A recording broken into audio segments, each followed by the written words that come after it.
And like I said, you already saw this with my Planet Fitness. What did I call the other place? Exercise Galaxy? Yeah. And substitution method is a method of solving systems of equations by substituting equations within one another.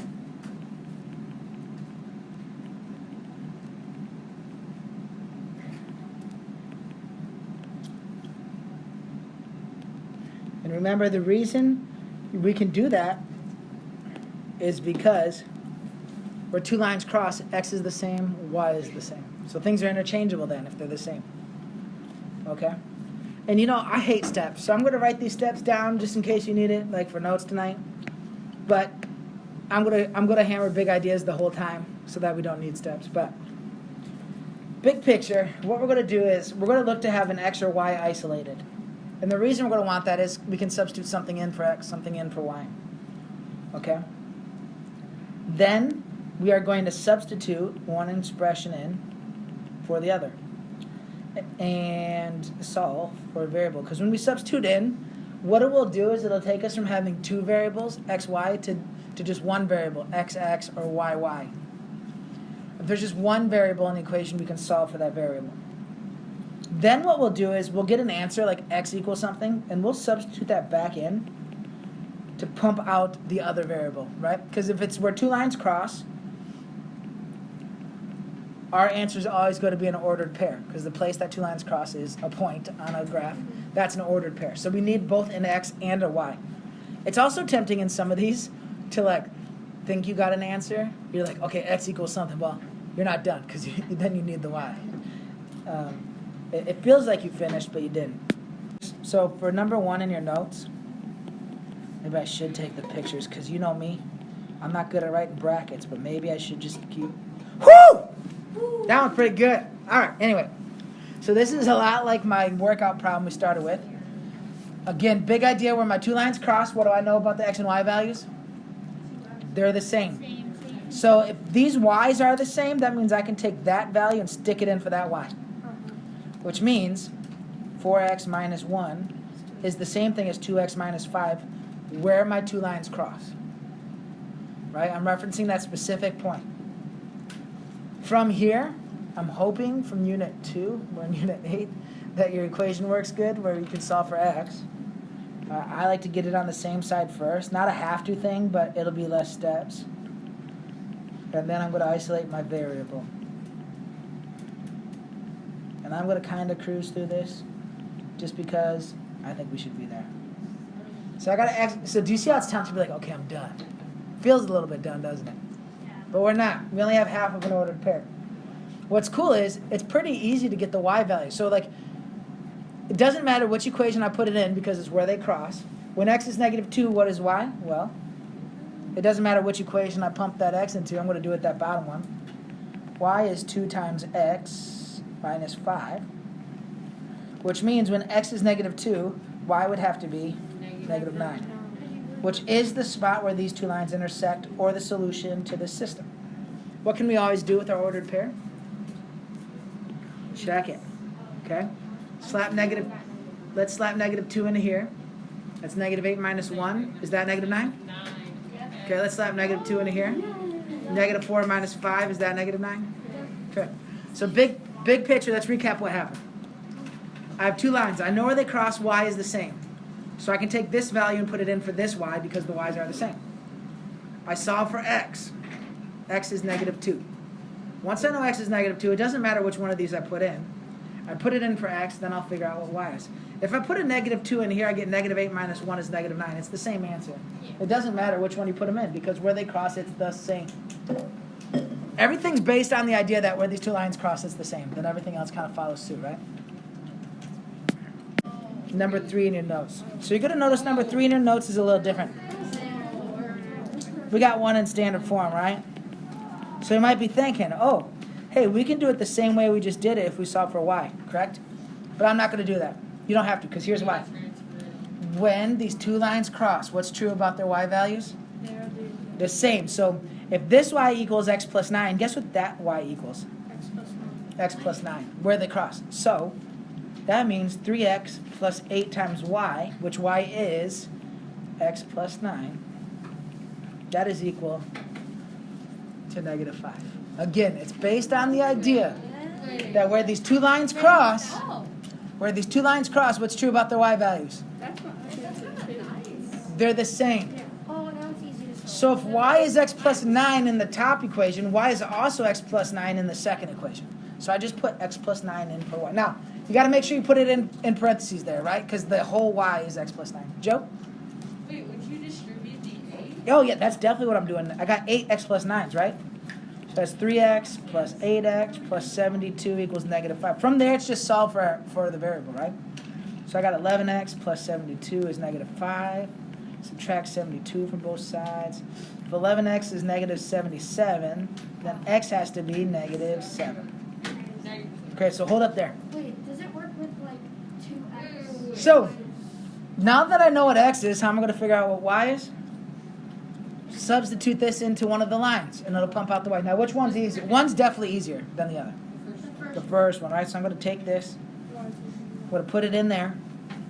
So y equals negative 7 plus 9, which means when x is negative 7, y has to equal 2. And that's the one point that works for both lines.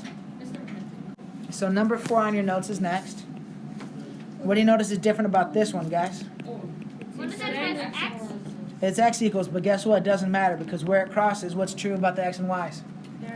It's the same. So in this top line, if x is 4y plus 7, guess what this x can be? Or it is 4y plus 7. So that means 2 4y plus 7s minus 6y equals 12. And why this is awesome is I have one variable, which means I can solve for that variable. It's no different than the y equals, right? I just know what the x value is. And where these lines cross, I know I keep saying it, but where they cross, the x is the same. So if the top one, x is equal to 4y plus 7, on the bottom one, x is also equal to 4y plus 7. So when I distribute, I get 8y plus 14 minus 6y is 12, which is 2y plus 14 is 12, subtract 14. If 2y is negative 2, then y is negative 1. Now, it doesn't matter. I'm going to show you. You should put this in the top equation to pump out your x value because it's easier. I'm just going to show you that if I do it in the bottom equation, it still works. Okay? Because y equals negative 1 on which one of those lines? Both. So 2x minus 6 times negative 1 equals 12. So 2x plus 6. So x is 3. And it shows us the same. Yeah, I'm just showing you it's the same. Definitely put that in the top equation, though, because it's easier. Wait. All right? Yeah. I don't know if I'd say easier. Less work, less places to make a mistake. So that's awesome that you asked that question, Will. I was so like, this is great, and now they're Same, I was both like, listening. we're No. never gonna get It's still great.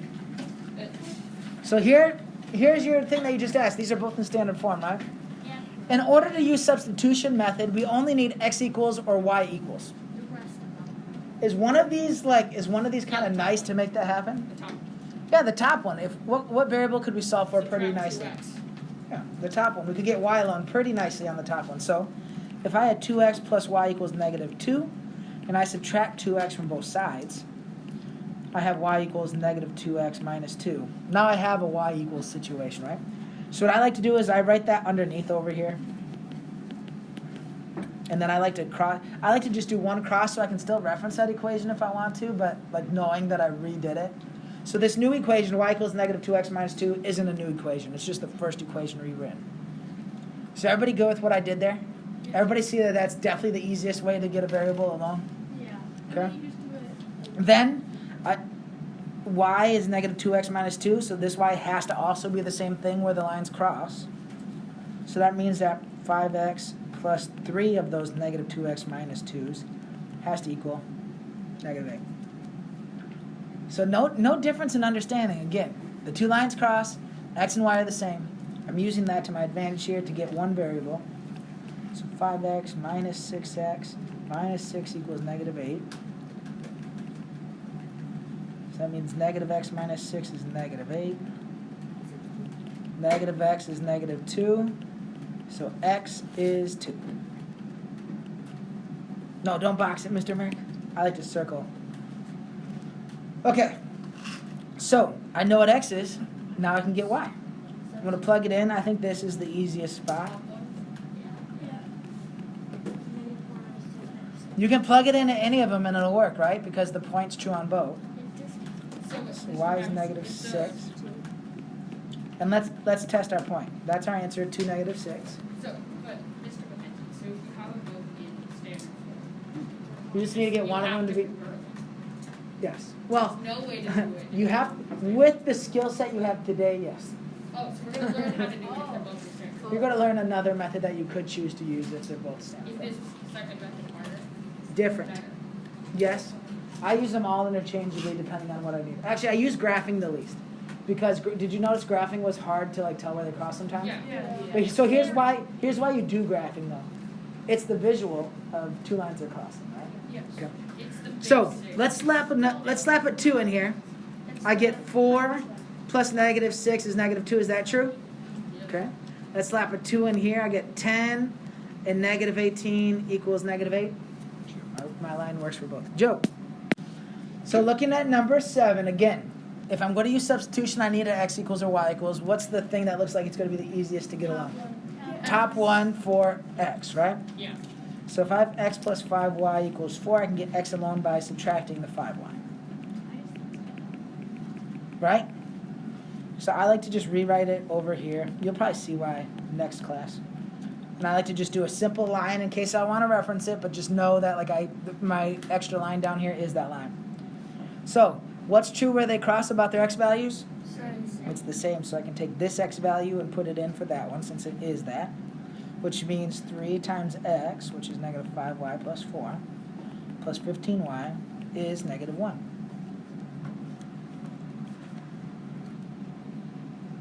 If I distribute, negative 15y plus 12 plus 15y equals negative 1. I get 12 equals negative 1. So guess what, y'all? There's no solution. What must be true about these lines? They're parallel. They have to be parallel lines. Right, they don't cross. They don't cross because 12 doesn't equal negative 1. Now, what if I got something like 2 equals 2? They coincide, right? Infinite solutions. Oh, yeah. Yep. But again, big picture, I like that you saw that, Joe. If you can get x alone or y alone in one of these equations, which even if they're both standard form with coefficients in front of both all the numbers, you could, right? Y'all know how to solve for y. So wait, But there's going to be things that lend themselves nicer than other so you things. would need to use the graph if you wanted to know whether the lines were perpendicular, right? You know, you just need slope for that.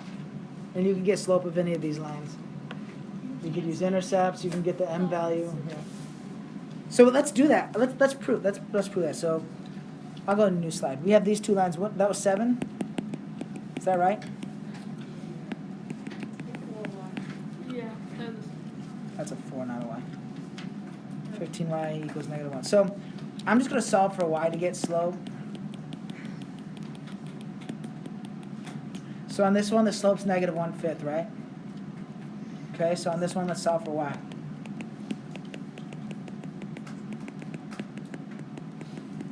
The slope, again, is negative 1/5. That's why there's no solution. If you wanted to look at it another way. I wouldn't suggest finding all the slopes first, because that was actually quite a bit of work that I can just do pretty quick because I can. My algebra here told me no solution, which means parallel, right?